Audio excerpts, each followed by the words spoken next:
नमस्कार, माउन्टेन समाचारमा स्वागत छ। म राजाराम गौतम। नमस्कार, म पुष्पा श्री कार्की। सुरुमा अहिलेसम्मका मुख्य समाचार।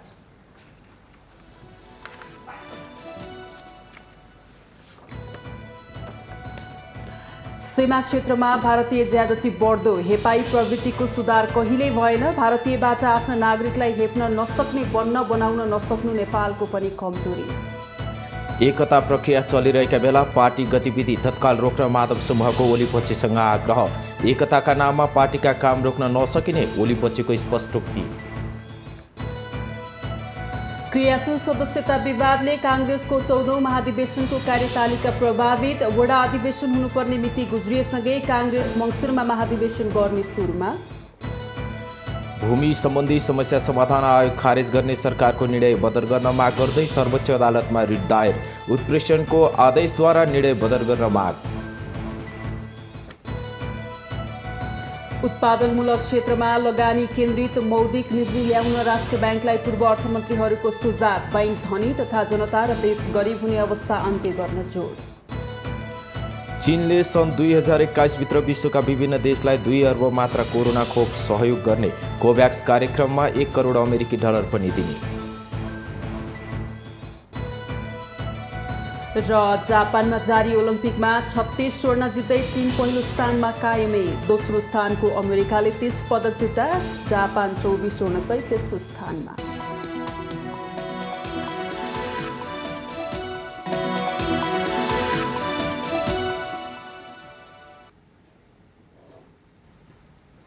अब समाचार विस्तारमा। भारतीय सशस्त्र सीमा बल एसएसबीले तुइन काटिदिँदा महाकाली नदीमा अघिल्लो शुक्रबार एक नेपाली नागरिक बेपत्ता भएको घटना घोर अमानवीय र भर्त्सनायोग्य छ। स्थानीय तथा प्रत्यक्षदर्शीको विवरणका आधारमा भन्दा यो सीमा क्षेत्रमा भारतीय सुरक्षाकर्मीबाट हुने गरेको ज्यादतीपूर्ण घटनाको एउटा उत्कर्ष हो। नेपाली छानबिन टोलीले घटनाबारेमा छानबिन गरिरहेको छ। भारतीय पक्षले घटना आफ्नो सुरक्षाकर्मीले गरेको नभई दुर्घटना भएको भनेको छ। तर त्यस क्षेत्रमा यसअघि पनि एसएसबीले पटक पटक तुइन काटिदिएको र सदैव हेपाहा व्यवहार देखाउँदै आएको अवस्थामा उसको प्रष्टीकरण सहजै पत्याउने किसिमको छैन। नेपाल र भारतको बीचमा करिब 1800 किलोमिटर लामो सिमाना छ। तीमध्ये कतिपय जिल्लाका सिमानामा बाहेक अधिकांश ठाउँमा सीमा विवाद कायमै छ। सीमा क्षेत्रमा भारतीय पक्षको हेपाहा प्रवृत्तिले नेपालीहरू आजित छन्, चाहे ती भन्सार नाका हुन् वा सीमा अड्डाहरू। नेपालीहरूले भारतीय एसएसबीको गालीदेखि गोलीसम्म खानु परिरहेको छ। पूर्वको मेचीदेखि पश्चिम महाकालीसम्म हरेक सीमामा भारतीय एसएसबीले दादागिरी देखाउँदै नेपालमाथि आतंक फैलाएका घटनाक्रम समय समयमा बाहिर आइ नै रहेका हुन्छन्। भारतीय एसएसबी नेपालमा आउँछ, बनिरहेका हुलाकी सडकहरू बन्न दिँदैन। सीमा क्षेत्रमा गाईबस्तु चराउन गएका गोठालालाई 50,000 तिराउँछ। 10 गजामा ल्याएर आफ्नो चेकपोस्ट राख्छ।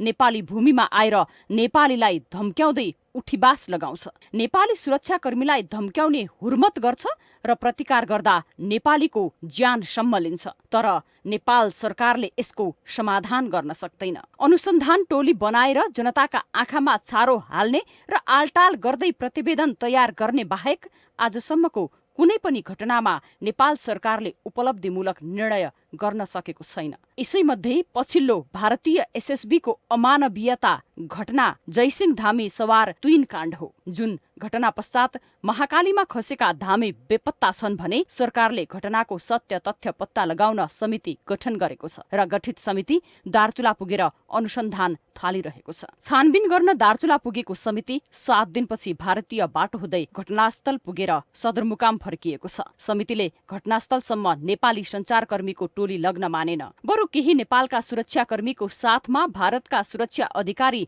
जसले तुइन काटेर एकजना नेपालीको हत्या गरे, तीनै अधिकारीहरू सहित छानबिन टोली भारतकै बाटो हुँदै घटनास्थल निरीक्षणमा पुग्यो। तीनै एसएसबीले घटना घटाउने अनि उनीहरूसँगै गएर अनुसन्धान गर्दा के सत्य तथ्य बाहिर आउला त? आफ्नो भूमिमा पाइला नटेकेर भारतीय एसएसबीकै इसारामा प्रतिवेदन बनाउनकै लागि कतै यो नाटक गरिएको त होइन? दार्चुलावासी सशंकित बनेका छन्। हुन पनि आफ्नो तर्फबाट बाटो बनाउन नसक्ने सरकारले छानबिन गर्न पठाएको समिति समेत भारतीय एसएसबीको निगरानीमा पठाएपछि कस्तो प्रतिवेदन आउला सहजै अनुमान लगाउन सकिन्छ। यतिसम्म कि घटनाका प्रत्यक्षदर्शीलाई प्रहरीको सहयोगमा गाउँ पुर्याइएको छ। सदरमुकाम खलङ्गामा रहँदा उनीहरूसँग भेट्न सञ्चारकर्मी, मानव अधिकारकर्मी तथा सर्वसाधारण सबैलाई रोक लगाइयो। होइन भने बुधबार उनीहरूसँग सोधपुछ सकिएपछि राति अबेर आफन्तको जिम्मा लगाइएका उनीहरूलाई बिहिबार बिहान 5 बजे नै खलङ्गाबाट प्रहरीको साथ लगाएर गाउँ पठाउनुको रहस्य के हो? के दार्चुलावासी अर्थात् जयसिंह धामीको परिवारले साँच्चीकै न्याय नपाउने हो त? के यस्तै नियति दार्चुलावासीले फेरि पनि भोग्नु पर्ने हो? आखिर केका लागि कहिलेसम्म नेपाल सरकार लाचार भएर भारत सामु लम्पसार भइ नै रहने हो? जनका मनमा यति बेला यस्तै प्रश्न उठेका छन्। हुन पनि सिमानामा बसोबास गर्ने नेपालीहरू सधैँ यस्ता घटनाबाट प्रताडित भइ नै रहेका छन्। के यसका लागि भारतको हेपाह प्रवृत्ति मात्रै जिम्मेवार हो? पक्कै पनि होइन। त्यो भन्दा बढी जिम्मेवार नेपाली पदासीनहरूको दास मनोवृत्तिलाई दोषी भन्नुपर्छ। भारतको हेपाह प्रवृत्ति र नेपालका पदासीन व्यक्तिको दास मनोवृत्तिकै कारण आज जयसिंह धामी जस्ता युवाहरूले अनाहकमा आफ्नो जीवन समाप्त गर्नु परेको छ। जुनसुकै घटनाको पनि नेपाल सरकारले भारत समक्ष आफूलाई सशक्त रूपमा प्रस्तुत गर्न नसक्दा यो समस्या वर्षौंदेखि कायमै रहेको छ। नेपाली टोली वार्तामा बस्दा सशक्त ठोस प्रमाणहरू लिएर जाँदैन, जसले गर्दा भारतीय अधिकारीहरूको मुख बन्द हुने गरेर जवाब दिन सक्दैनन्, जसको उदाहरण यति बेला सबैका सामु छ। यदि जयसिंह धामी हत्याको सत्य तथ्य पत्ता लगाउन नै खोजिएको थियो भने ती प्रत्यक्षदर्शी नेपालका सञ्चारकर्मी लगायत घटनास्थल जानु पर्थ्यो र उनीहरूकै रहोबरमा अनुसन्धान हुनु पर्थ्यो। तर यहाँ त्यो भएन। बरु भारतीय एसएसबीकै स्वागतमा अनुसन्धान टोली घटनास्थल पुगेर फर्किएको छ। त्यसैले मानिसले बाँच्न पाउने अन्तर्राष्ट्रिय मानव अधिकार, न्यूनतम मानवीय मूल्य मान्यता र 10 गजा क्षेत्रमा अपनाउनु पर्ने संयमतालाई ध्यानमा राख्दै अनुसन्धान गरियोस्। ती सबै मान्यतालाई चुनौती दिँदै तुइन तरिरहेको अवस्थामा तुइन काटेर जिउँदै मानिस नदीमा बगेर लास समेत नभेटिएको अवस्थामा उक्त घटनामा संलग्न एसएसबीलाई कारबाही गरियोस्। उक्त घटनामा तोडमोड गरी घटनाको सत्य तथ्य लुकाउन नखोजियोस्। परिवारले न्याय पाओस्। हरेक नेपालीले आफ्नो राष्ट्र र राष्ट्रियताप्रति औँला उठाउने दिन नआओस्। माउन्टेन टेलिभिजन एसडी राजनीतिक ब्युरो। नेकपा एमालेको माधव कुमार नेपाल पक्षले पार्टी एकताका लागि थप सजगताका साथ अगाडि बढ्ने निर्णय गरेको छ। काठमाडौँको बुद्धनगर स्थित एक पार्टी प्यालेसमा बिहिबार र शुक्रबार 2 दिन चलेको केन्द्रीय कमिटी बैठकले पार्टी एकताको विषयलाई प्राथमिकतामा राख्ने निर्णय गरेको हो। पार्टी एकताका लागि 27 असारमा भएको 10 बुँदे लगायतका सहमति कार्यान्वयन गर्दै एकताका आधार तयार गर्नुपर्ने बैठकले निर्णय गरेको छ। बैठकको निर्णय सुनाउँदै नेता रघुजी पन्तले आफ्नो पक्षले एकता चाहिरहेको भए पनि विविध असमझदारी र अविश्वासका कारण एकतामा बाधा पुगिरहेको बताउनुभयो। सजगताका साथ अघि बढ्न आवश्यक छ। यस सम्बन्धमा थप निर्णयहरू गर्ने जिम्मेवारी स्थायी कमिटीलाई दिइएको छ। दुवैतिर अविश्वास छ, एकले अर्कोलाई आलोचना गर्ने काम चलिरहेको छ, होइन, समानान्तर गतिविधि पनि चलिरहेको छ। यस्तो अवस्थामा अविश्वासहरू छ, कतिपय एकअर्कालाई बुझ्ने समस्याहरू छन्, एकअर्काका भावनाहरूलाई राम्ररी अनुसरण गर्नुपर्ने आवश्यकता छ। त्यसो हुँदाखेरि त्यसमा केही दिन हामी त अब सकेसम्म छिटो यो महिनाभित्रै गरौँ भन्ने पनि हाम्रो चाहना छ, 2 दिनमै होस् भन्ने पनि हाम्रो चाहना छ। तर समय लागिरहेको छ, हाम्रो प्रयत्नहरू भइरहेको छ। ती प्रयत्नहरू विभिन्न चरणमा भइरहेको छन्, विभिन्न साथीहरूले प्रयत्न गरिराख्नु भएको छ, त्यो प्रक्रिया जारी छ। त्यसैगरी एकताको प्रयत्न भइरहेको समयमा अनावश्यक टिप्पणी, आरोप र लाञ्छना लगाउने काम कतैबाट पनि हुन नहुने भएकाले नेताहरूले संयमित भएर अभिव्यक्ति दिनुपर्ने नेता पन्तको भनाइ छ। बैठकले पार्टी एकता प्रक्रिया चलिरहेका बेला सदस्यता नवीकरण लगायतका संगठनात्मक काम गर्नु, एकतालाई भाँजो हाल्नु भएकाले यस्ता गतिविधि तत्काल रोक्न ओली पक्षलाई आग्रह समेत गरेको छ।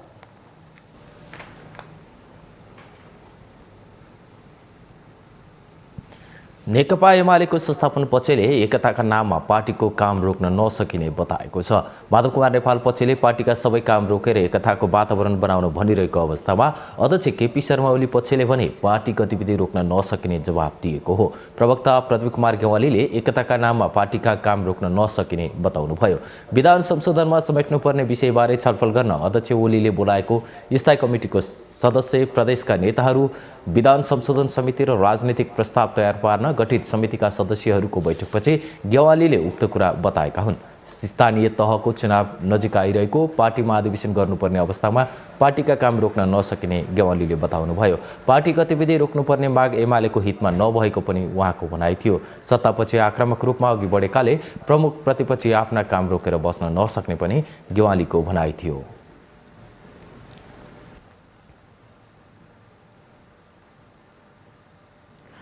क्रियाशील सदस्यता विवादको टुङ्गो लगाउन नसक्दा काङ्ग्रेसको 14औं महाधिवेशनको कार्यतालिका प्रभावित बनेको छ। संविधानत महाधिवेशनका लागि थपिएको म्याद भदौ 22 मा सकिँदैछ, तर विवाद भने कायमै हुँदा अधिवेशन अन्योलतातर्फ धकेलिएको हो।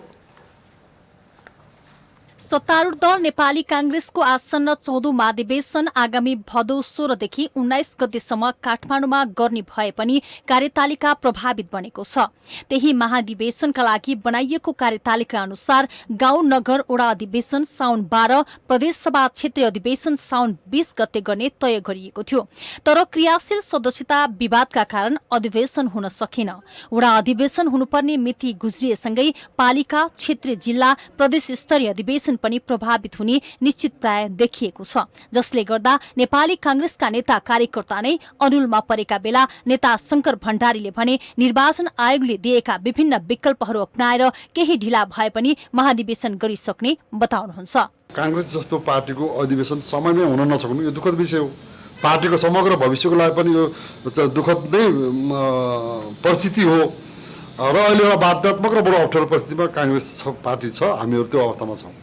अब हाम्रो पार्टीभित्र विभिन्न तर्कहरू त आइरहेकै छन्। फेरि नेताहरूले अब पार्टीको केन्द्रीय समिति बैठक नबस्ने बाहिर बढी तर्क गर्ने काम पनि भइरहेछ। त्यो राम्रो पक्ष होइन, जसले गरे पनि, मैले गरेँ जसले गरे पनि। तर छिट्टै केन्द्रीय समिति बैठक बसेर कुन ढङ्गले पार्टीको वैधानिकतालाई जोगाउँदै पार्टीलाई पार्टीको अधिवेशनलाई सहजीकरण गर्ने भन्ने कुरा निष्कर्ष निकाल्नु पर्नेछ, निर्णय गर्नुपर्नेछ। भदौ 22 भित्र जस्तोसुकै संकटका बीच महाधिवेशन गर्नुपर्ने बाध्यात्मक परिस्थिति कांग्रेसलाई छ। क्रियाशील सदस्यता छानबिनमा देखिएको विवादका कारण समयमै महाधिवेशन हुन सकेको छैन। तर कतिपय नेताहरू भने भदौ 16 मा मिति तय गरिएको महाधिवेशन पुनः मंसिरसम्म सर्ने सम्भावना रहेको बताउँछन्। भदौ 16 सम्म वडा लगायतका 7 तहका अधिवेशन गरिसक्ने र मंसिरमा 14औं महाधिवेशनको कार्यतालिका निकाल्ने सुरमा नेतृत्व तह रहेको उनीहरूको भदौ 16 भित्र नै पार्टीको वडा अधिवेशनहरू प्रारम्भ गर्ने गरी एउटा सबै 7 तहको अधिवेशनको एउटा कार्यतालिका चाहिँ पार्टीको केन्द्रीय कार्य समितिको बैठक बसेर आउँदैछ। खालि के भने यो क्रियाशील सदस्यहरूको टुङ्गो नलगाइकन फेरि तालिका नल्याउने भन्ने खालको नेताहरूको एउटा सहमति भए अनुरूप अहिले तालिका नआएको हो। आज क्रियाशीलको सबै विषयवस्तुहरू टुङ्गिने चाहिँ गरी बैठकहरू चाहिँ बसिरहेको छ। मलाई लाग्छ त्यसपछि 2-3 दिनभित्र नयाँ तालिका आउँछ। आगामी महाधिवेशनमा नयाँ अनुहारले नेतृत्व लिनुपर्छ भन्ने बहस भइरहँदा कांग्रेसभित्र आन्तरिक प्रतिस्पर्धा पनि बढ्दै गइरहेको छ। क्रियाशील सदस्यताको विषयले अझै निकास पाउन सकेको छैन। देशकै पुरानो र प्रजातान्त्रिक पार्टी नेपाली कांग्रेसको अधिवेशन समयमै गर्न नसक्नु दुःखद विषय हो। यति बेला नेपाली कांग्रेस बाध्यात्मक र अप्ठ्यारो परिस्थितिमा रहेको छ। माउन्टेन टेलिभिजन एसडीका लागि क्यामेरामा निखिल कपालीका साथमा अप्सरा गौतम, काठमाडौँ। नेकपा माओवादी केन्द्रले सरकारले छिट्टै पूर्णता पाउने अपेक्षा गरेको छ। सत्ता साझेदार नेकपा माओवादी केन्द्रको शुक्रबार पार्टी केन्द्रीय कार्यालय पेरिसडाँडामा बसेको पार्टी स्थायी समिति बैठकले सरकारले छिट्टै पूर्णता पाउने विश्वास व्यक्त गरेको हो। तर बैठकमा मन्त्रीहरूको विषयमा भने छलफल नगरिएको प्रवक्ता नारायण काजी श्रेष्ठले जानकारी दिनुभयो। उहाँले मन्त्रालयको टुङ्गो नलागेकाले पार्टीबाट कसलाई पठाउने भन्ने विषयमा छलफल नभएको बताउनुभयो। हाम्रो पार्टीले छिट्टै सरकारले पूर्णता पाउने अपेक्षा पनि गरेको छ र त्यसको निम्ति अनुरोध पनि गरेको छ। आज छलफल भएन। मन्त्रालयहरूको विभाजन नै अहिलेसम्म भएको छैन। त्यसकारणले कति मन्त्रालय पाउने र कुन कुन मन्त्रालय पाउने टुङ्गो नलागिकन हामीले व्यक्तिका बारेमा प्रवेश गरेर मन्त्री छान्ने कुरा भएन। गठबन्धनमा अहिलेसम्म त्यसबारेमा कुनै छलफल भएर प्रधानमन्त्रीसँग छलफल भएर कुनै निष्कर्षमा पुगिएको छैन। बैठकले सत्तारूढ गठबन्धन कार्यदलले सरकारको न्यूनतम साझा कार्यक्रम तयार पारेकोमा धन्यवाद दिँदै छिट्टै सार्वजनिक गर्न पनि आग्रह गरेको छ। त्यसैगरी माओवादीले सुकुम्बासी, भूमिहीन, किसान, दलित, अव्यवस्थित बसोबासको समस्या समाधान तथा कार्यान्वयन गर्न अविलम्ब उच्चस्तरीय आयोग गठन गर्न पनि सरकारलाई अनुरोध गरेको छ। लुम्बिनी प्रदेश सभाका आफ्नो पार्टीकी सांसद विमला ओलीलाई मुख्यमन्त्री निवासमा बन्धक बनाएको घटनाप्रति आपत्ति जनाउँदै माओवादी केन्द्रले निन्दा र भर्त्सना गरेको छ।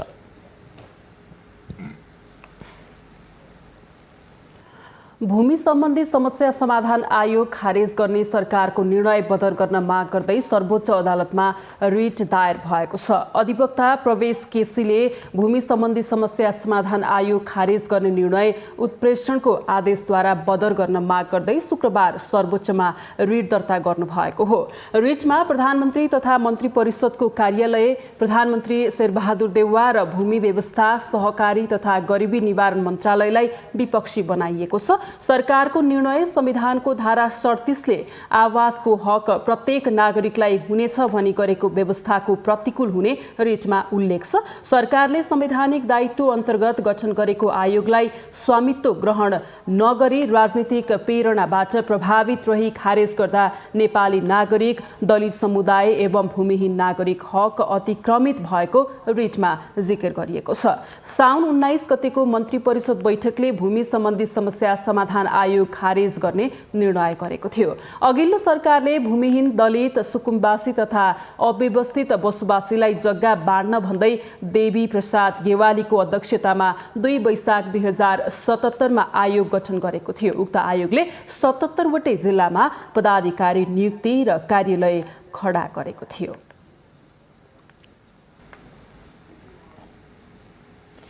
सत्ता गठबन्धनको कार्यदलले प्रधानमन्त्री शेरबहादुर देउवालाई सरकारका न्यूनतम साझा प्रतिवेदन बुझाएको छ।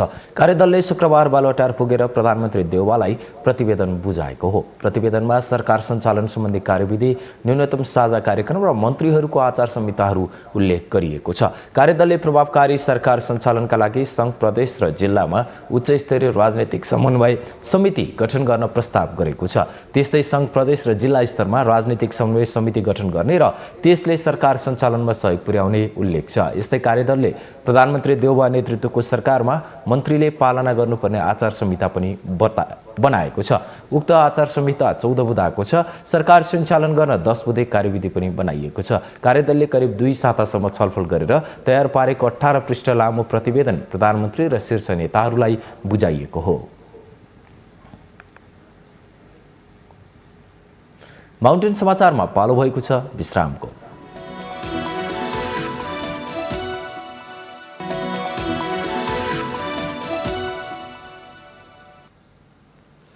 विश्रामपछि स्वागत छ। अब बाँकी समाचार। राष्ट्रिय सभा सदस्यहरूको विभिन्न विषयमा सरकारको ध्यानाकर्षण गराएका छन्। शुक्रबार राष्ट्रिय सभाको बैठकमा सदस्यहरूले विभिन्न विषयमा सरकारको ध्यानाकर्षण गराएका हुन्। यो संसद विघटन गरेर सुनवाई पनि नगरेर, संसदले सुनवाई गर्नुपर्ने त्यो पनि नगरेर संविधानले अनिवार्य सुनवाई भनेको छ अध्यक्ष महोदय, बिना सुनवाई नियुक्ति हुँदै त्यहाँ राष्ट्रपति पनि चुक्नुभयो। सुनवाई भएको छैन, सोध्नु भएन। संविधानले सुनवाई अनिवार्य गरेको थियो। कोभिडको समस्याको सँगसँगै हामीले विभिन्न ठाउँमा वैदेशिक रोजगारीमा जाने जनशक्तिको पनि त्यस्तै समस्याहरू र लाइनहरू देखिरहेका छौँ। उहाँहरू क्युआर कोडको लागि, भ्याक्सिनको लागि, भ्याक्सिन लगाइसकेपछि प्रमाणित कार्डको लागि विभिन्न ठाउँमा लाइन बसिराख्नु भएको छ र सुविधाहरू पाइराख्नु भएको छैन। यी समस्याहरू हामीले देखिरहेका छौँ। हरेक ठाउँमा लाइन बसिराख्नु नपर्ने खालको व्यवस्था गर्नको लागि पनि म अनुरोध गर्दछु। सामान्य अध्यक्षज्यू, विधिका निम्ति लडेको पार्टीहरूले गर्ने यही तरिका हो? यही हो क्षमता सरकारको? सल्लाहमा चल्ने कि निर्देशनमा चल्ने? सामान्य अध्यक्ष महोदय, जसले जे भने पनि, जसले जस्तो अर्थ लगाए पनि, केपी ओलीलाई प्रधानमन्त्रीबाट निकाल्न सफल भए तापनि हिजोका दिनमा केपी ओलीबाट संविधान त सरकारले कार्य गरेको थियो। यस्तो छुट्टै कार्यदलको छत्र छायाको सरकार जनतालाई बोझको रूपमा दिएको थिएन। अहिले सूचना प्रविधिको गलत प्रयोग भइरहेको देखिन्छ। लकडाउनले गर्दा बालबालिकाहरूमा इन्टरनेटको पुरै पहुँच छ, जसले विशेष गरी बालबालिकाहरूको मन मस्तिष्कमा प्रत्यक्ष असर परेको देखिएको छ। समय अर्थपूर्ण र उत्पादनमुखी हुनुपर्छ, तसर्थ समाजमा असर गर्ने आपराधिक गतिविधि बढाउने र समय बर्बादी गर्ने पबजी, फ्री फायर र अन्य एप्लिकेसनहरू यथाशीघ्र बन्द गर्न सरकारको ध्यानाकर्षण गराउँदछु। राष्ट्रिय सभा सदस्यहरूले राष्ट्रिय गौरवका आयोजनामा काम गर्ने श्रमिकहरूलाई खोपको व्यवस्था गर्न, बालबालिकाले इन्टरनेटको अधिकतम प्रयोग गर्दा उनीहरूलाई मनोवैज्ञानिक असर परेको भन्दै उहाँले पबजी, फ्री फायर लगायतका एप्लिकेसनहरू बन्द गर्न सरकारसँग माग गरेका छन्। स्वास्थ्य तथा जनसङ्ख्या राज्यमन्त्री उमेश श्रेष्ठले बीपी कोइराला स्वास्थ्य विज्ञान प्रतिष्ठानमा आर्थिक अनियमिततामा संलग्नमाथि कारबाही गर्ने प्रतिबद्धता जनाउनु भएको छ। प्रतिनिधि सभा अन्तर्गतको शिक्षा तथा स्वास्थ्य समितिको शुक्रबारको बैठकमा उहाँले सिनेट बैठक बोलाएर छानबिन समिति गठन गरेर कारबाही प्रक्रिया अघि बढाउने प्रतिबद्धता व्यक्त गर्नुभएको हो। उहाँले जनस्वास्थ्य जस्तो संवेदनशील विषयमा खेलवाड गर्नेमाथि कडा कारबाही गर्न छुट्टै अनुगमन इकाइ बनाउने तयारी भइरहेको जानकारी दिनुभयो।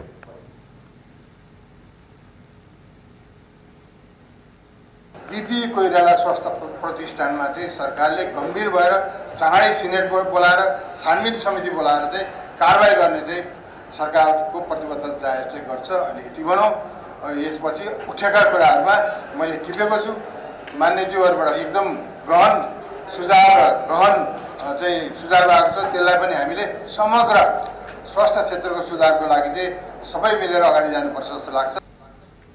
बैठकमा समितिका सदस्यहरूले जनस्वास्थ्य जस्तो संवेदनशील क्षेत्रमा बन्द हडताल गर्ने कर्मचारीमाथि कडा कारबाही गर्न नसकेको भन्दै सरकारको आलोचना गरेका थिए। यसको शल्यक्रिया गर्नुपर्छ र त्यहाँ अनावश्यक कर्मचारी एउटा पनि राख्नु हुँदैन। कर्मचारी आन्दोलन गर्ने, हडताल गर्न पाइन्छ जनस्वास्थ्य ऐनमा? मन परेको बेला चाहिँ उनीले बोकेर भिसी कसले बनाउनु भने कर्मचारी खर्नाले भन्छ, त्यहाँ सुब्बाले भन्छ। तपाईँले पार्टी सदस्य भएको देख्नुभयो, तपाईँले कुन पार्टीको भनेर लेख्न सक्नु भएन। तपाईँले गाह्रो, किनभने एमालेको भए लेख्न सक्नुहुन्थ्यो, अहिले प्रतिपक्ष भन्छ। अब अरूको छ कि भन्ने भयो, त्यहाँ लेख्न सक्नु भएन। एमाले त्यहाँ हुँदा अर्को भए लेख्न सक्नुहुन्थ्यो, एमाले लेख्न सक्नुहुन्थ्यो, त्यो पनि गर्नु भएन नि त। अहिले सम्झौता गर्दाखेरि सबै पदाधिकारी चाहिँ हटाउने भन्ने जुन उद्देश्यद्वारा आएको छ, त्यो ठिक कुराहरू छैन। को दोषी हो, त्यो दोषी किटान गर्नुपर्छ। त्यसभित्र भिसीको सन्दर्भमा तपाईँहरूले अलिकति बोल्नु भएको छ, त्यहाँ चाहिँ सबै बदल्नुपर्छ भन्ने अर्को उद्देश्यद्वारा प्रेरित छ। एउटाको क्रियाको अर्को प्रतिक्रियातर्फ लगाउनु त्यो संस्था बन्दैन। एकपल्ट रिभ्यू गर्नुपर्छ त्यो संस्थालाई हेर्दाखेरि चाहिँ। बैठकमा समितिका सदस्यहरूले सार्वजनिक सेवा प्रवाहको क्षेत्रलाई चुस्त दुरुस्त बनाउन सरकारलाई सचेत गराएका थिए।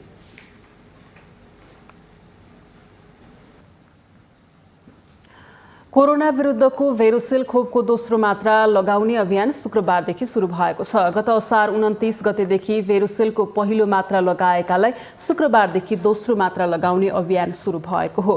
जिल्ला स्वास्थ्य कार्यालय र पालिकाहरूले तोकेको केन्द्रमा गएर खोप लगाउन सकिनेछ। दोस्रो डोज खोप लगाउन जाँदा पहिलो खोप लगाएको कार्ड र सम्भव भएमा यसअघि वेबसाइटमा दर्ता गरेको नम्बर चाहिने विभागले जनाएको छ। अहिलेसम्म खोप लगाएकाहरूले खोपका लागि स्वास्थ्य मन्त्रालयको वेबसाइटमा अनिवार्य नाम दर्ता गर्न सरकारले यसअघि नै भनिसकेको छ। यस्तै आउँदो 25 देखि 32 गतेसम्म सरकारले खोप सप्ताह मनाउने भएको छ। नेपालमा अहिलेसम्म 43,59,277 जनाले पहिलो मात्रा र 21,30,900 जनाले पूर्ण खोप लगाएका छन्। नेपालमा अहिलेसम्म कोभिसिल्ड, भेरोसिल्ड र जोन्सन एन्ड जोन्सन खोप प्रयोग भएको छ।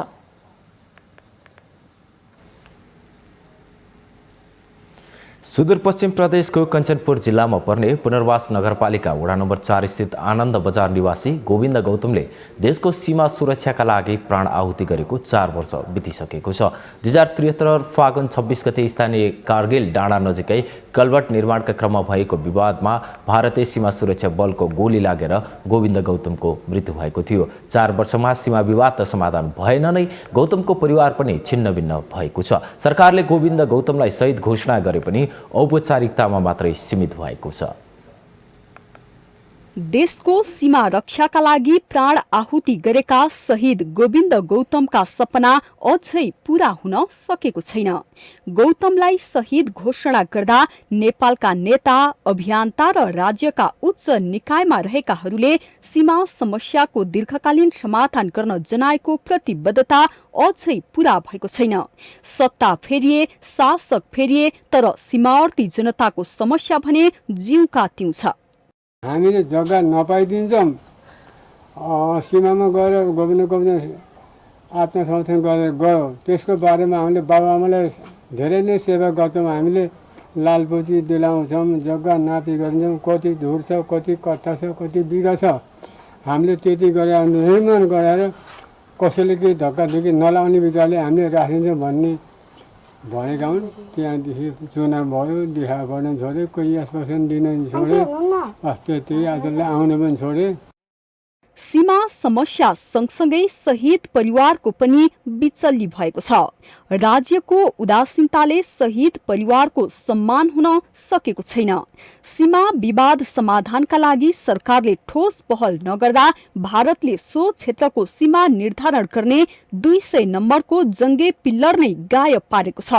सीमा विवाद समाधान गरे मात्र नागरिक सुरक्षित हुने शहीद गौतमका परिवारको भनाइ छ। त्यति बेला त सबै भन्नुभएको थियो नि, शहीदको परिवारलाई जागिर दिन्छ अरे, घर बुवा आमालाई हेर्छ, जग्गा के अरे लाल पूर्जा दिन्छ, सीमामा तारबार लाउँछ, सबै भन्थ्यो। केही पनि गरेन। अरे के गरेर त केही पनि गरेन। नापी गरेर तारबार लगाइदिए हामीलाई ढुक्कै हुन्थ्यो। भोलि पर्सि तपाईँको यहाँ अहिले एसएससी क्याम्प बस्थेन भने नि माथि नै आएर जाय जति गर्थ्यो कि। खै अब हाम्रो त त्यस्तो कुरा त पुरा त भएकै छैन भन्न त। अब शहीद परिवारको लागि त उहाँहरूको अब कुनै होइन, उहाँहरूको मुखै बिक्नी हो। हाम्रो लागि त सानसानो हामी गरिब स्थितिको मान्छे हो, सानसानो एउटा झुपडी बनाउनु भन्ने भरे पैसै यताउता दिएर सहयोग गरेर धेरै नदिने आधा आधा थोरै दिएर घरसर बनाउनको लागि सहयोग गरिदिनु पाए हामीलाई त्यही सहयोग हुन्थ्यो। लामो समयदेखि सीमा विवाद रहे पनि समाधानका लागि सरकारले ठोस पहल गर्न नसकेकाले नेपाल भारत सीमावर्ती क्षेत्रमा नेपालीले शास्ति खेप्न बाध्य बनेका छन्।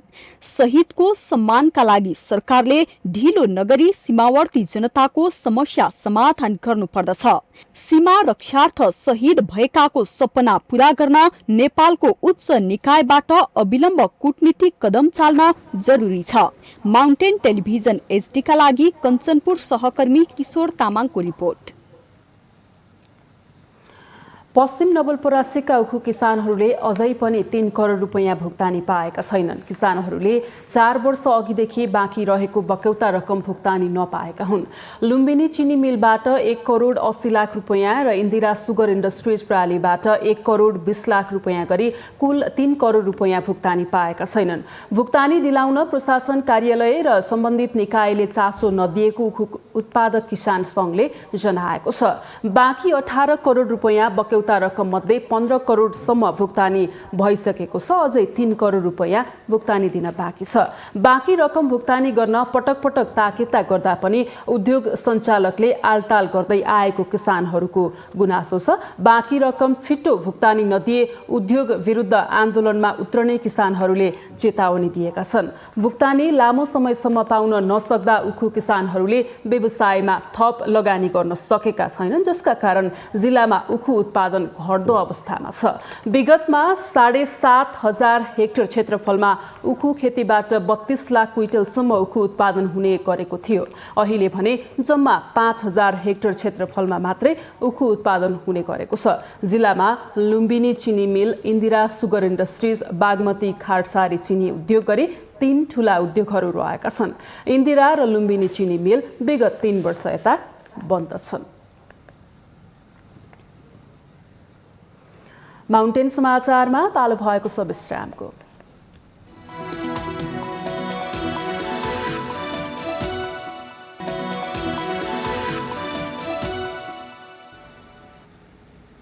विश्रामपछि स्वागत छ। अब बाँकी समाचार।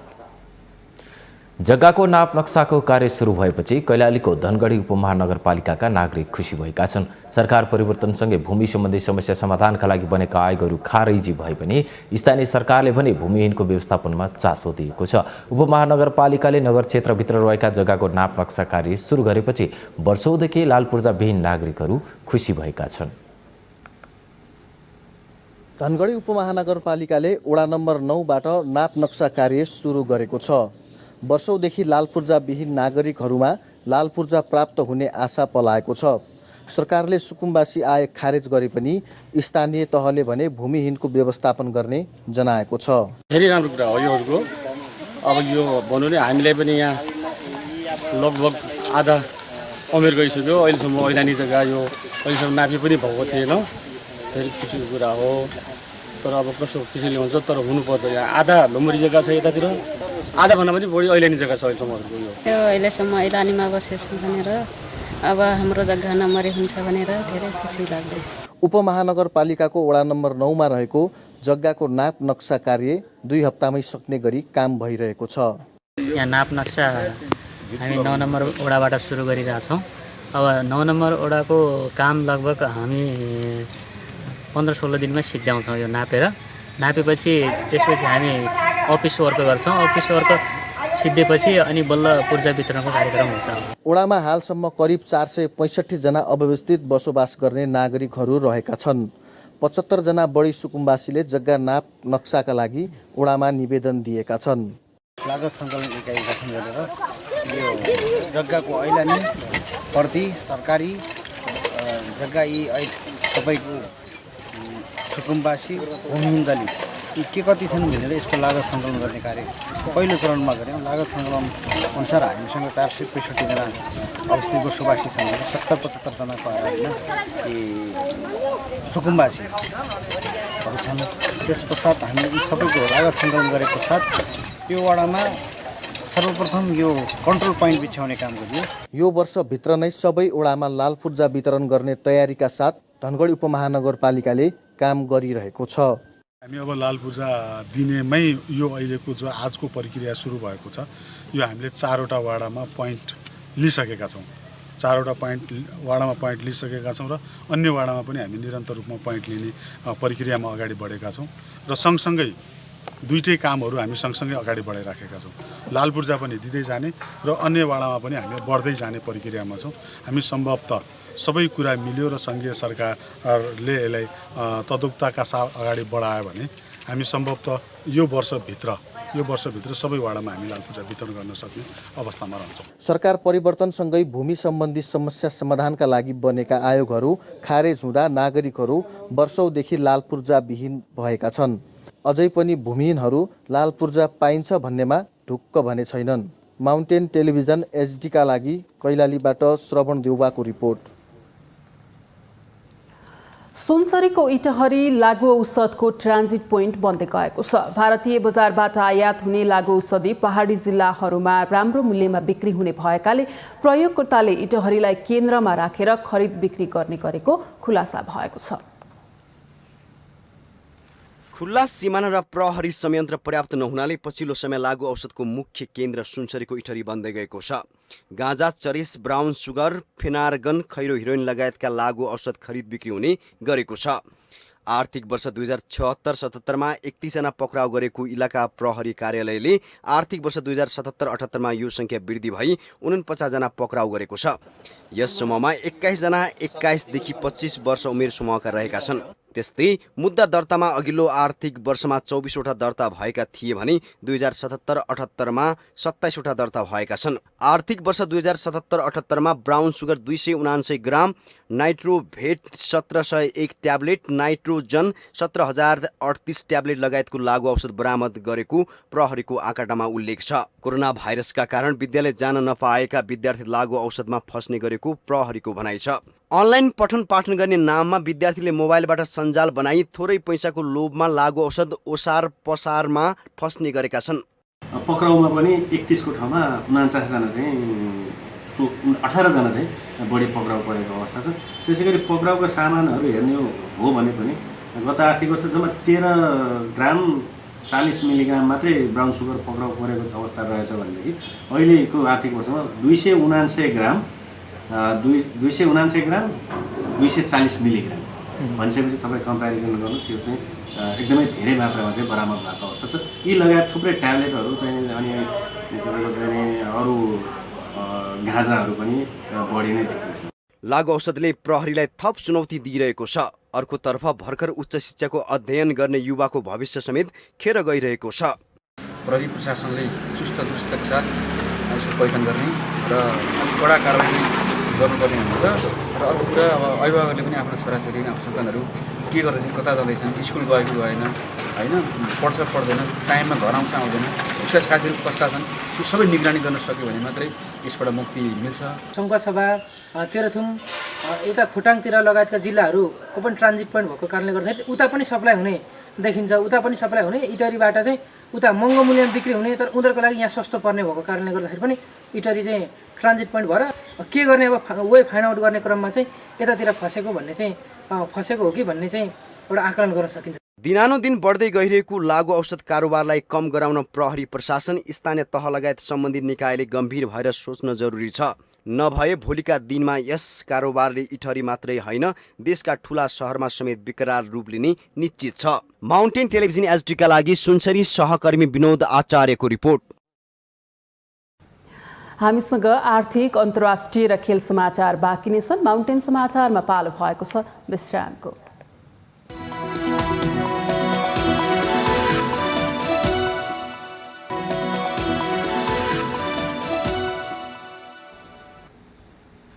विश्रामपछि स्वागत छ। अब पालो आर्थिक समाचारको। आर्थिक समाचारको साथमा मेरो देश मेरो जगदम्बा सिमेन्ट, गुणस्तरको नयाँ स्तर रिद्धि सिद्धि सिमेन्ट, सर्वोत्तम पकड शक्ति सर्वोत्तम सिमेन्ट।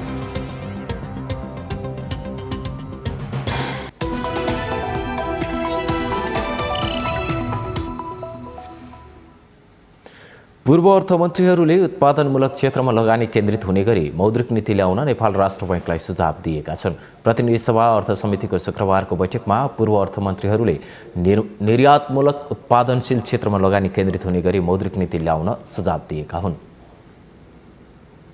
खालि हामीले चाहिँ गाडी किन्नमा, घर बनाउनमा चाहिँ सहिले अझ थोरै ब्याज दरमा सहिलो किस्तामा पैसा पाउने, तर कुनै व्यवसाय गर्नु पर्यो, स्टार्टअप अथवा युवाहरूले नयाँ बिजनेस सुरु गर्नु पर्यो भने चाहिँ तिनीहरूलाई चाहिँ अत्यन्त अप्ठ्यारो, एकसके पाउँदै नपाउने, पाए पनि अप्ठ्यारो स्थिति जुन छ त्यसमा चाहिँ एउटा र्याडिकल्ली नै हामीले परिवर्तन गरेनौँ भने यो पैसाकै पैसा खेलाएर केही मान्छे धनी हुने र देश र जनता चाहिँ गरिब भइराख्ने, बेरोजगारी भइराख्ने, युवा पलायन भइराख्ने, तिनले चाहिँ कमाएर ल्याएको रेमिटेन्सको जुन पैसा छ त्यसैको खेलो गरेर सीमित मान्छे मोटाउने मात्रै हुन्छ।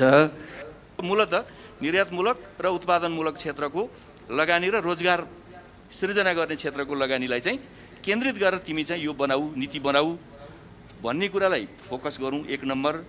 र अरू चाहिँ अनुचित खर्चहरू छन् भने त्यसलाई घटाउने कुरा गरौँ। जस्तो अहिले चाहिँ चालु खर्च घाटा चाहिँ अत्यधिक बढेर गएको छ। अब चालु खर्च घाटा बढेर गयो भनेदेखि चालु खाता यसको अनिवार्य प्रेसर केमा पर्छ भन्दा भोलि हाम्रो पैसा चाहिँ डिभ्यालुएसन गर्नुपर्नेतिर जान्छ। नियमित वर्षै पछि यो स्थिति आयो भने जो अलि सम्पन्न मान्छे छ, जोसँग अलिकति पुर्ख्यौली सम्पत्ति छ, त्यो मान्छेले नै कर्जा पाउने अवस्था छ। यसले कस्तो भइरहेछ भने उद्यमशीलता विकास भइरहेको छैन। एक सरकारले विभिन्न खालको चाहिँ परियोजनाहरू विकास गरिरहेछ, साना उसलाई चाहिँ व्यवसायहरूको लागि या युवा स्वरोजगार या साना व्यवसाय, कर्जा आदि इत्यादि भन्यो, अरू भन्यो। त्यसो गर्दा पनि पर्याप्त उद्यमशीलता विकास भइरहेको छैन। पछिल्लो समय शैक्षिक कर्जा के अरे शैक्षिक प्रमाणपत्र धितो राखेर कर्जा लिने जो स्किम अगाडि ल्यायो यो आफैमा असाध्यै राम्रो विभिन्न देशहरूका राम्रा अनुभवहरू छन् तर हाम्रो यो सक्सेस भइरहेको छैन। बैठकमा समितिका सदस्यहरूले बैंकहरू उठाउने तथा जनता र देश गरिब हुने अवस्थाको अन्त्य गर्ने नीतिगत र संरचनागत व्यवस्था गर्न तथा ग्रामीण क्षेत्रमा लगानीको वातावरण बनाउने गरी मौद्रिक नीति ल्याउनु पर्ने जोड दिएका छन्। यो सँगै हामी माउन्टेन समाचारको अन्त्यमा आइपुगेका छौँ। जाँदा जाँदै मुख्य समाचार पुनः एकपटक।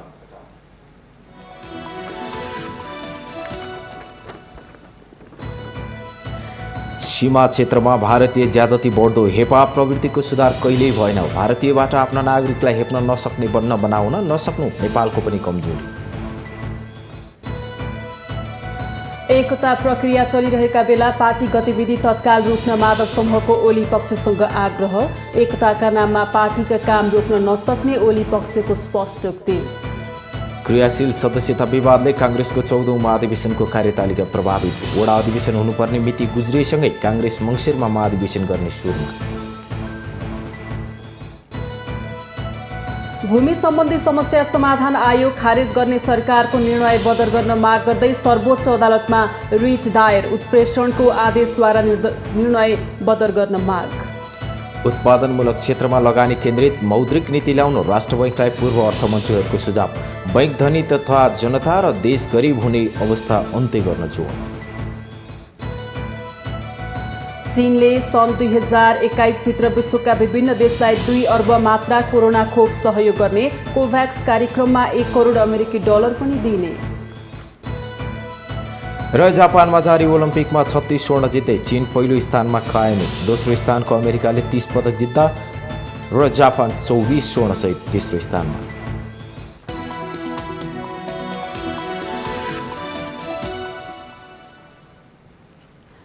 माउन्टेन समाचार अहिलेलाई सकियो। सत्य, तथ्य र निष्पक्ष समाचारका लागि हेर्दै गर्नुहोला माउन्टेन टेलिभिजन HD। नमस्कार।